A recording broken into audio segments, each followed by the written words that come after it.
Et d'abord, les adultes peuvent-ils se faire vacciner contre la varicelle? Gilles de Cancale. Alors c'est vrai que la varicelle, elle est connue pour être une maladie qui touche plutôt les enfants. Enfin, on a tendance à l'attraper dans l'enfance, mais effectivement, si on n'a pas été contaminé par la varicelle en étant enfant, on peut se faire vacciner en étant adulte. Alors en fait, normalement, c'est une maladie immunisante. Le corps produit des anticorps qu'on va garder, qui nous protègent contre une nouvelle infection. Mais on peut avoir besoin du vaccin parce que la varicelle chez l'adulte, elle est plus grave. C'est pour ça que c'est important de vous faire vacciner. Alors, qui peut se faire vacciner?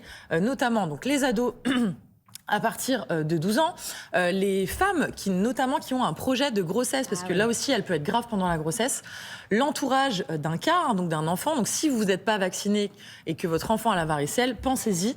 Ou enfin, les personnes aussi dans l'entourage de personnes immunodéprimées ou fragiles. Mon conjoint ronfle terriblement. Ah oui. Est-ce qu'il y a des solutions faciles à mettre en place? Stella de Sainte-Maxime, pardon, vous disiez? Vous parlez de moi? J'aurais dit ma conjointe dans ce cas-là. Réponse. Ça peut casser des couples. Donc... à mon avis, c'est dans beaucoup de foyers français. Le ronflement, c'est un fléau. Complètement. Donc les ronflements, en fait, ils peuvent être provoqués par... Il y a un dos chez... On ne va pas s'aventurer sur ce terrain, mais il y a un dos.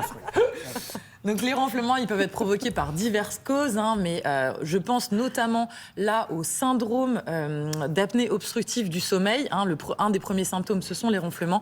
Donc il faut consulter si vous avez des ronflements.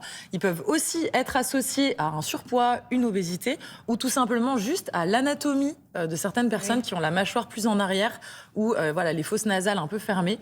Et donc, oui, il y a des solutions à proposer, notamment des orthèses, donc pour avancer un petit peu la mandibule, ou parfois la perte de poids, ça peut aider les ronflements. Et dernier petit conseil, ne pas boire de l'alcool parce que ça provoque les ronflements. Ah bon ça aussi, c'est un fléau, avoir des difficultés à s'endormir. Est-ce que la mélatonine, dans ces cas-là, c'est une solution efficace? Question d'Annie de Mâcon. Alors oui, la mélatonine, c'est efficace. Déjà, c'est une molécule qui est naturellement sécrétée par une glande du cerveau pour synchroniser notre rythme d'éveil et de sommeil en fonction de la lumière extérieure, la fonction de la lumière du jour. Et donc oui, elle peut être utilisée dans 2 cas notamment, elle est particulièrement efficace si vous êtes en décalage horaire pour essayer de resynchroniser. Décalage horaire. Voilà, justement, c'est le sujet du jour. Mais aussi pour certaines personnes qui ont des difficultés d'endormissement, des insomnies, et notamment les personnes âgées, puisqu'en fait, certaines personnes âgées sécrètent moins de mélatonine de manière naturelle.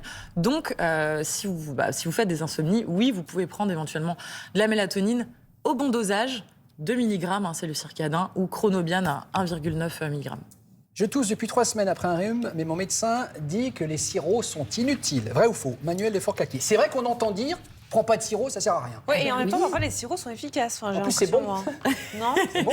Gamin, j'adorais les sirops. Oui, caramel. Oui, ils sont sucrés, en fait. Mais son médecin a quand même raison. En fait, les sirops ont largement été étudiés et malheureusement, ils n'ont pas démontré beaucoup d'effets. On peut dire qu'ils sont peu efficaces. En fait, ils ne soignent pas la toux, mais ils la masquent. Or, on peut avoir une toux irritative après une infection virale. C'est utile la toux, puisque ça permet d'expectorer. Ça permet effectivement d'expectorer le mucus, d'évacuer en fait les petits microbes. Donc oui, la toux, elle est utile. On n'a pas envie en fait de la masquer. Et c'est tout à fait normal de tousser pendant plusieurs semaines après une infection virale, après une bronchite par exemple. Prendre du miel ou des choses comme ça. Exactement. Un bonbon au miel. Exactement, donc tester les remèdes naturels, le miel, des tisanes au thym par exemple, ça peut fonctionner. Mais si vraiment vous êtes très dérangé par votre toux, notamment la nuit, oui, vous avez le droit de prendre un peu de sirop. Merci Marine pour tous ces conseils.